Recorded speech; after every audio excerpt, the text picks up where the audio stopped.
premised on Article 49, 1H, based on the facts and evidence we have produced. We'll be seeking for bail on favorable terms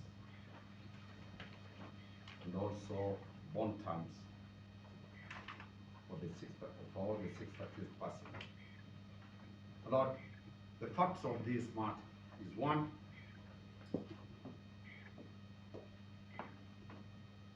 the deceased died in custody and arrest of the police.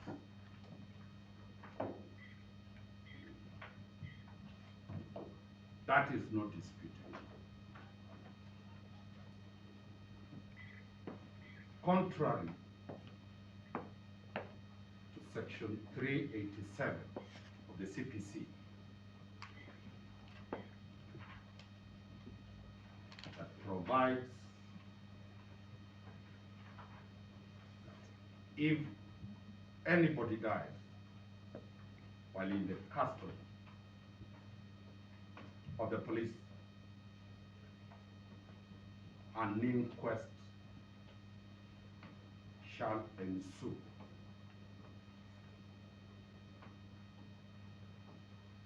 The first accused person is a police officer.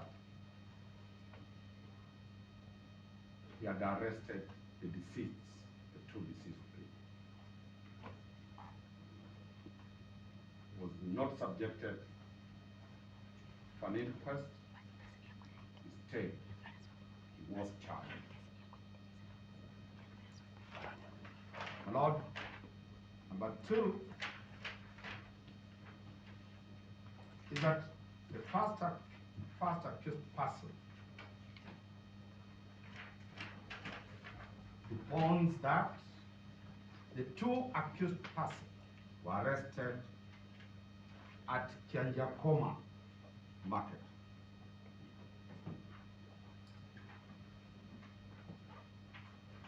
And put the two accused people in a police landau together with 8 other arrestees.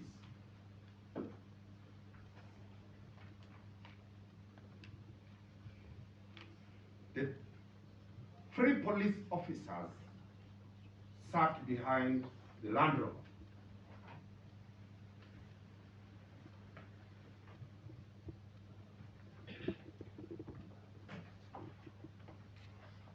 And 3 other police officers, 2 and 1 driver in the front cabin.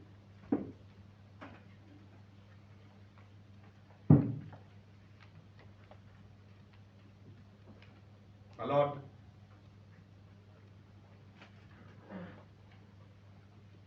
one eyewitness who was inside the police vehicle, one Simon Mushangi, we have annexed his statement before you, says, while approaching, the court will have time to read that, while approaching Buvoni, I was seated next to the 2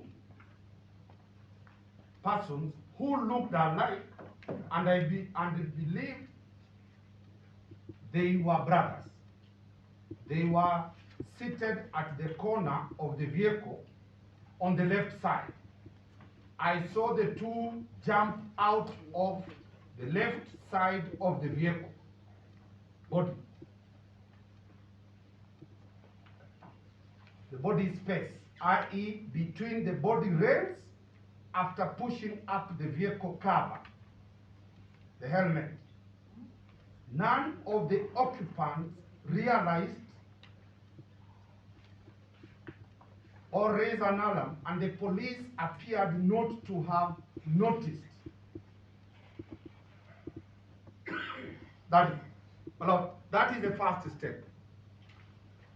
IPOA, the investigating officer, has not produced those statements. In their replying affidavit, Lord, in paragraph 7, the IPOA officer says the accused persons, the prosecution has a strong and irrefutable evidence. We are refuting that evidence. Another statement of one of the people arrested together with the deceased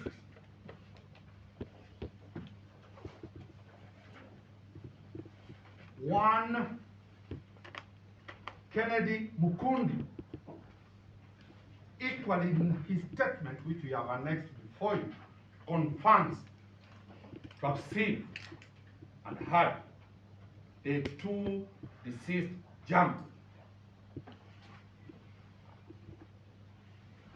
So, my Lord, there is no serious evidence against the accused people to deny them bail. But Lord, we have also annexed the charge sheet of the remaining 8 people who were in the vehicle. The 8 were charged in a court of law. They were fined, and they are the witnesses who saw the accused person, the dead people, being arrested. In the committal bundles, you have been presented and you have been presented that exonerating evidence is not provided to you and to the public to know. As to why the 8 who were in the vehicle, who were charged, who these officers arrested, their evidence was not picked by a POA, we'll deal with that shortly. Lord, let's move to the next one. We have produced a sample of the police Land Rover and the seating arrangement in a sketch map that we have provided there. We have equally produced a map showing the moment the vehicle left the police station up to the moment the vehicle arrived at the police station. Kianjokoma was the last picking point. The vehicle never stopped anywhere. Lord, the evidence we have given exonerates, those facts exonerates the accused people from having had, one, the motive to kill.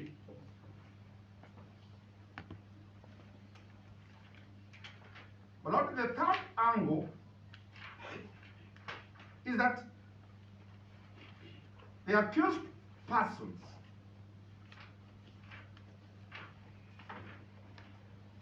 were brought before this court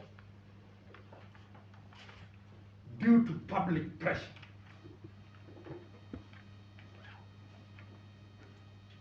Not because of any fact or evidence linking them to murder. Lord, in the replying affidavit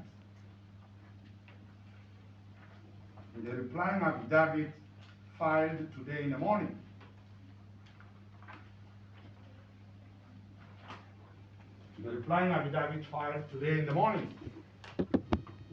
by the victims,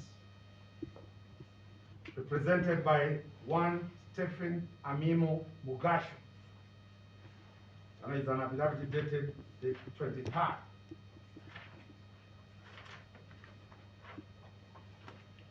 They have given us the instruction notes.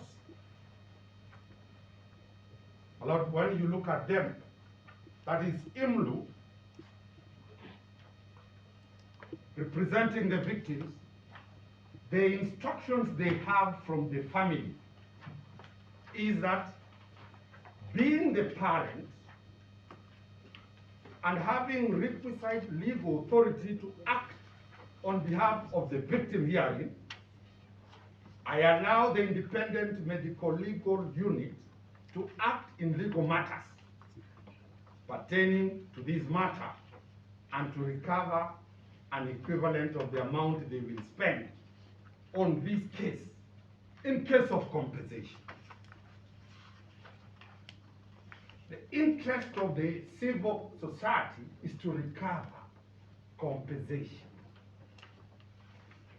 That is, Lord, one angle. The other angle is that the parents have signed a consent dated 5th of August 2021 to allow the independent IMLU to publicize this case to the media and pass information to other human rights institutions and pursue the rights in this case. They are here to publicize and to recover compensation. My Lord, that is why we are saying Article 157 mandates only the DPP to do this job.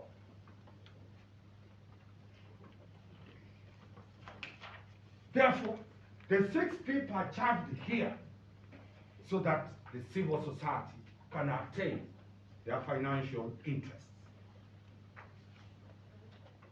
I'm relying on what they have served us.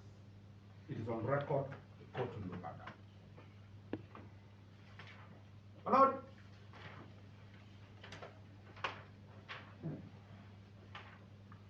do these people, or does the first accused person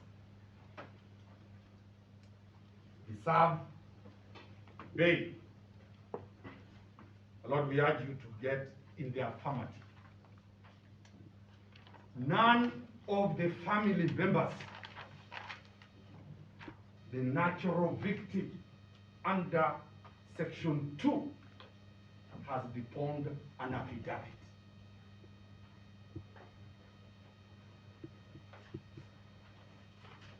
The Law Society has only filed authorities.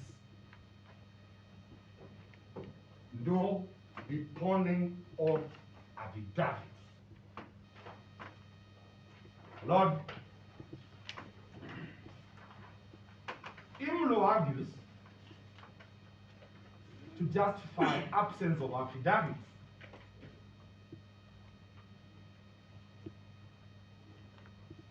In paragraph 5 and 6 of the affidavit, which the court will have time to look, that the victims, the parents, cannot be able, because they are totally devastated, swear an affidavit.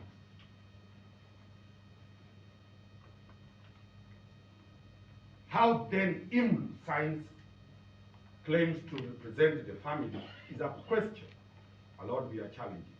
How LSK comes to this court to say they are representing the family? No family member has deposed any affidavit to that effect.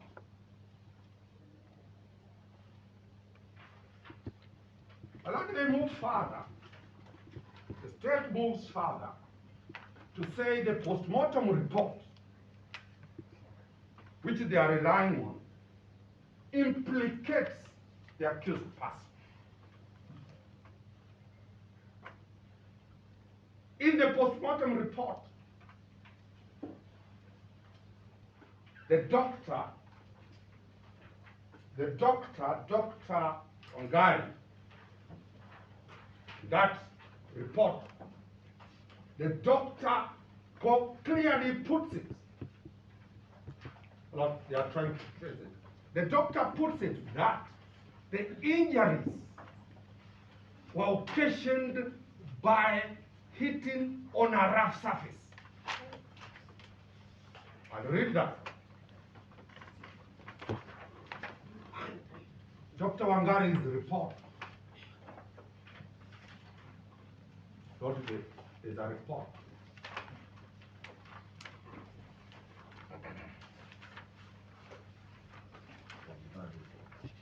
it clearly indicates that those injuries were occasioned by hitting on a rough surface. A rough surface. Your unless we get hold of that. In the next 2 minutes. In the next 2 minutes, I'm rushing against time. That should be happening. We can make it done. Please proceed. Yes, thank you. Lord, the allegation of murder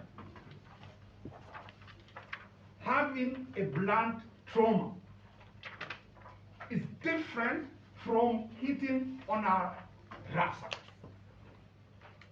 which clearly raises the question, the possibility of moving out of, jumping out of a moving police Land Rover.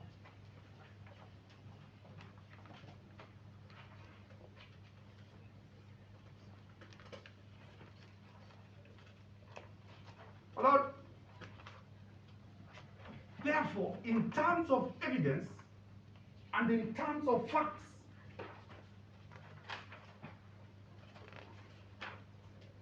it really puts the accused person in the dock purely on the basis of the perceived animosity between the two arms of government.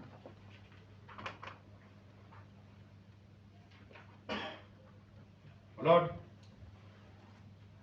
when you retire to write the ruling for the benefit of the state, Dr. Wangari's Kamau statement dated 20th of August 2021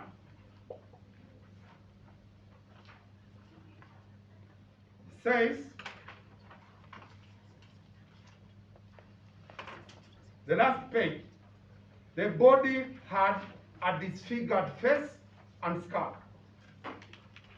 The hair was also blood-stained, and it was tinted, colored dust brown. There was obvious limbs shortening and deformity, an indication of multiple fractures and dislocation. A lot of that is where the state doesn't want to hear, but this is what the doctor says. There were multiple bruises on the face and a grazing abrasion on both anterior and posterior trunk, indicating that the skin had come into contact with a rough surface. The rough surface is the tarmac. That is the doctor, a team of 4 doctors came to that conclusion. But not why these people are here, we'll deal with it during the trial. So we have produced what exonerates these people. Well, the state is saying these are officers who are policemen. That is not the truth. In our further affidavit filed yesterday,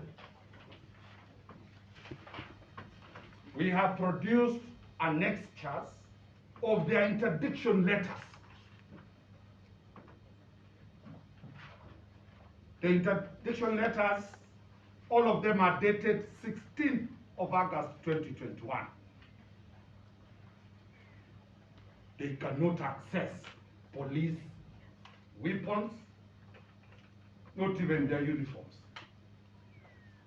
They have lost all the privileges associated with the police. Therefore, Your Honor, any argument that they are serving police officers, and that is deponed by the state in IPOA, clearly indicates that IPOA never went to the ground. It sat at the luxury of their officers in Nairobi and recommended the prosecution. Such a factual position that these people are interdicted, if IPOA and the state cannot bring this to you, my Lord, is a confirmation of the intention to sacrifice these people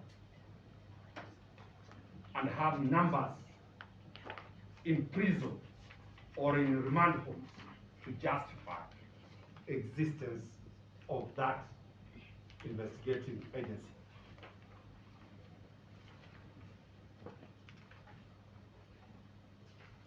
My Lord, on the question of the influence of the witnesses, this, for record purposes, the highest ranking officer here is a corporal. The second lowest rank after a constant entry. They have no influence. They can't even influence a Juakali person. A lot, Mr. Cliff Ombeta will deal with the authorities dealing with the witnesses. A lot, the state has confirmed that they have 5 witnesses that they have taken to the witness protection. The other lawyers will deal with that. Therefore, the question of them influencing or interfering is not there.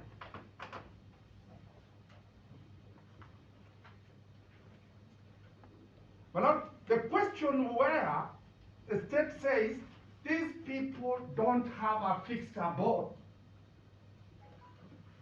A lot of these are not ordinary Kenyans. They are police officers. When they were employed, they must have been employed in the locality where they hail from. All their records are owned by the state. Where they stay, who is their wife, who is, all those things we are put in their data. And my Lord, to confirm that these are people who are fixed abode, in court, with your permission, my Lord, the parents and relatives, all these people you see here, are their parents. These are not street urchins who are not known. The parents are here. Mr. Cliff will deal with the question of Joey, where the judge handed over Joey to the parents. My Lord, we urge you, you enter them into bed and hand them over to their parents who are in this.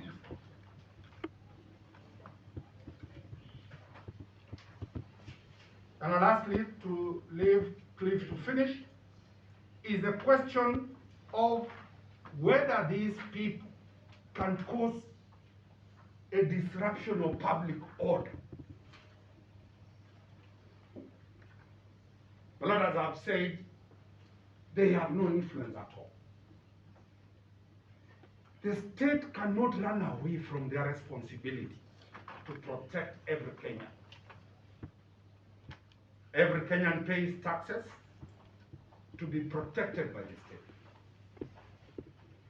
So, argument that they should be detained,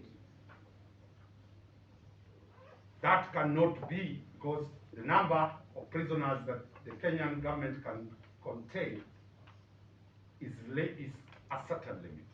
My Lord, we urge that these people be entered on bail, and I leave it there to allow Mr. Cliff to proceed with the authorities that are placed before him.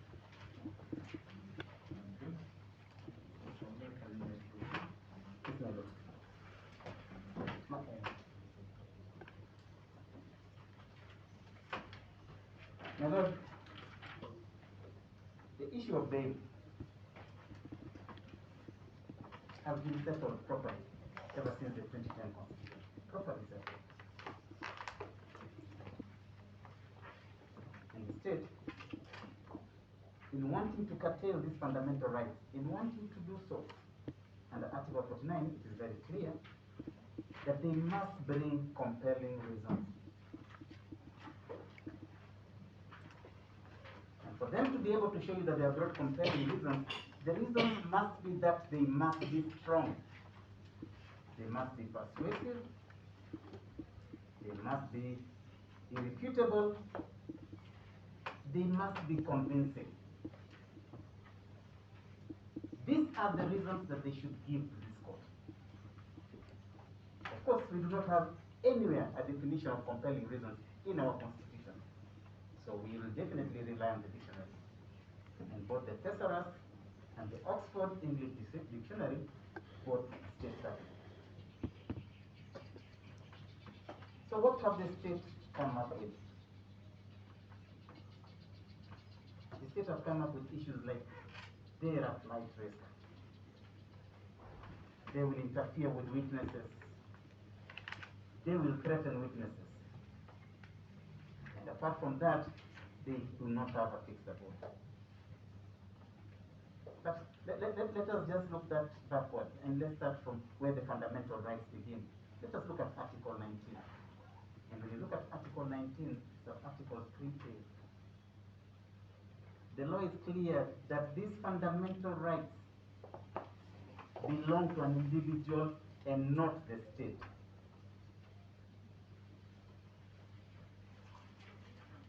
But you can see in this particular process that we are having, the state has waited for us to make an application for bail for them to respond. This right is actually available. We do not need to start making the application. They need to do it when they come to court and say, these are our reasons.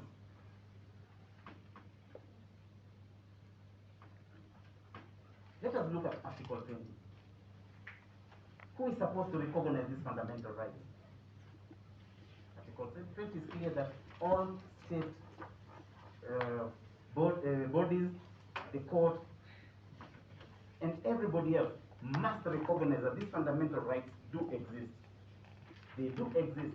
And then we look back to Article 19 and we realize they have started on the wrong foot.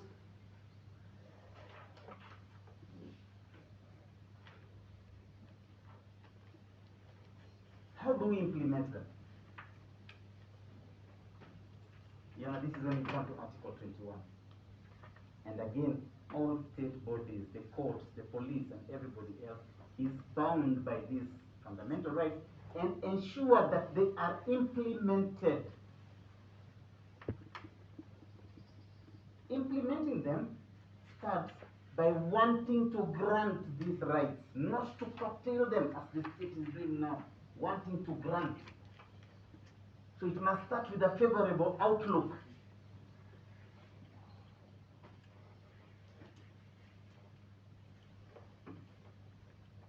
For them to have put us a reply and oppose the bail gives us the right to come to you under Article 22.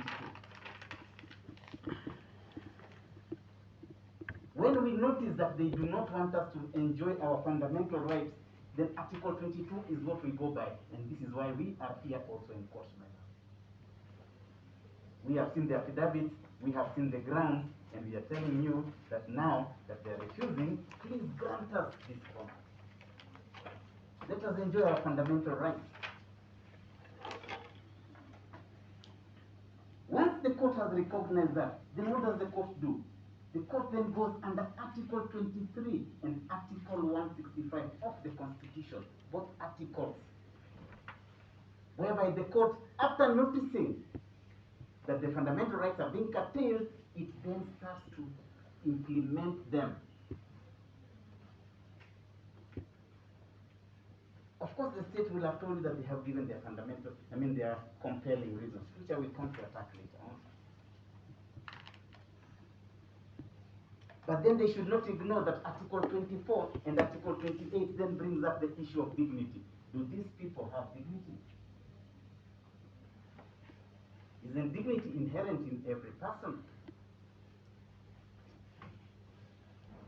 Do we deny them to come to court from their homes because they are police officers? It is because that they are police officers and they have got their right in court that we should grant them that dignity. And Article 28 is clear about that.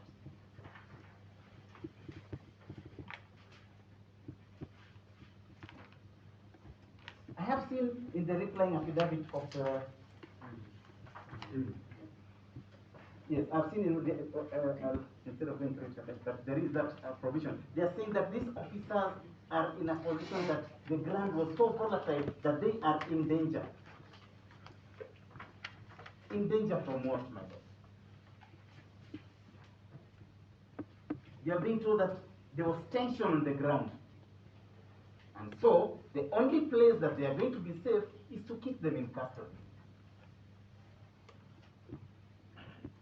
My Lord, can anybody, the state and every other person, be hard to say that you can only be safe in custody when Article 29 grants you this right of protection and to live anywhere? They cannot come with that argument. It is against the fundamental rights. But all the same, they then come up with the issue, and this is the scenario they try to paint most and tell you they have a strong case against the accused persons. They say it's strong.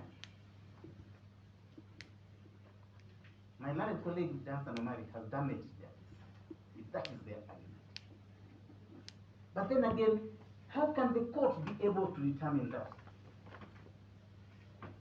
And I'm saying this because I want the court to look at Article 50 of the Constitution, whereby you are allowed and is assumed to be innocent, presumed to be innocent. If you are presumed to be innocent, and they have denied the charges in court today, how then can you allow the state to try and say that they have a strong case and they have evidence? What about our denial? How does that then go about with the case? It tilts the case. This presumption that they are, the argument that they accuse persons, there is strong evidence that they cannot extricate themselves from it, cannot be used as a ground to hold them in custody. It cannot. We shall be starting by being unfair.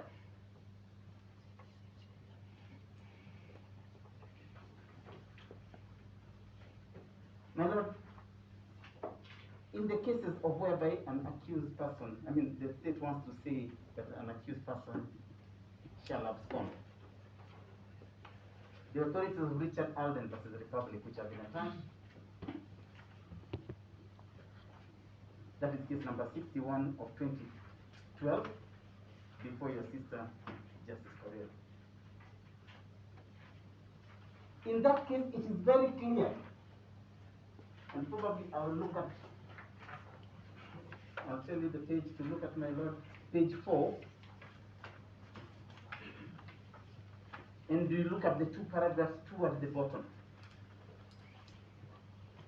It is a matter that I was appearing for in court. What does the case, what does the court say? For the prosecution to succeed in persuading the court on this criteria, however, it must place material before the court which demonstrates actual or perceived interference. Actual or perceived interference. But the bottom line is, must place the material before the court.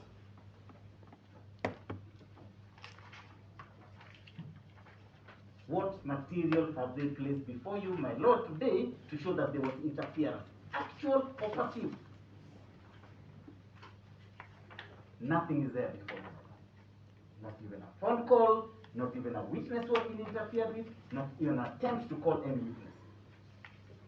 So this leaves you in a position to speculate. Can the court do that when it is about an issue of fact? We are in a court of law.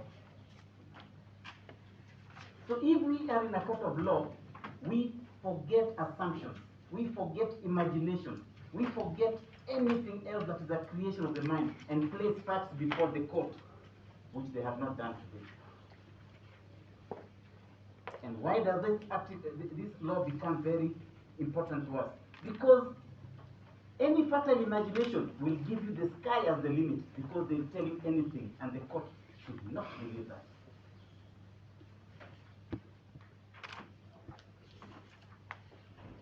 In the same page, when the court refers to case of Panju versus the Republic, a case as old as 1973,